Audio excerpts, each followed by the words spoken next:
Beneath the streets of Moscow, there is a second city, a vast network of tunnels, bunkers, and sealed metro stations so deep underground that some of it has never been officially acknowledged to exist. That alone tells you something about Moscow.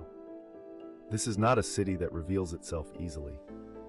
Moscow is one of the oldest continuously inhabited cities in Europe, with its first recorded mention dating to 1147, making it nearly 900 years old. But here is what most people miss. It was completely burned to the ground in 1812 deliberately by its own residents to deny Napoleon Bonaparte's invading army a place to shelter.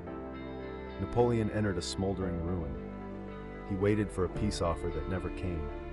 Then he retreated, and that retreat destroyed his empire.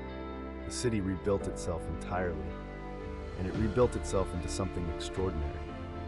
The Moscow Metro, opened in 1935, is not just a transit system, it is an underground palace network.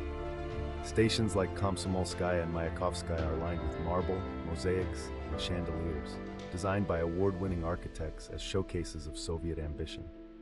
It now carries over 6 million passengers daily, making it one of the busiest metro systems on Earth.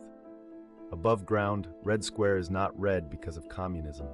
The name derives from the old Russian word krasny, which once meant beautiful. And standing there, facing the layered onion domes of St. Basil's Cathedral, built between 1555 and 1561 on the orders of Ivan the Terrible, it is not difficult to understand why. St. Basil's 8 distinct towers were each built to commemorate a specific military victory. Legend holds that Ivan had the architect blinded afterward, so he could never design anything more beautiful. Historians debate this, but the cathedral itself is beyond debate. The Kremlin beside it has served as the seat of Russian power for over 6 centuries. Its walls alone stretch nearly 2.3 kilometers, enclosing palaces, cathedrals, and armories within a single fortified complex.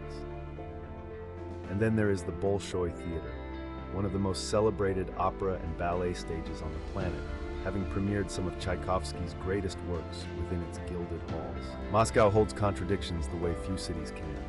Ancient and modern, guarded and grand, scarred by history and endlessly rebuilt by it. Every stone here has witnessed something the history books are still trying to fully explain.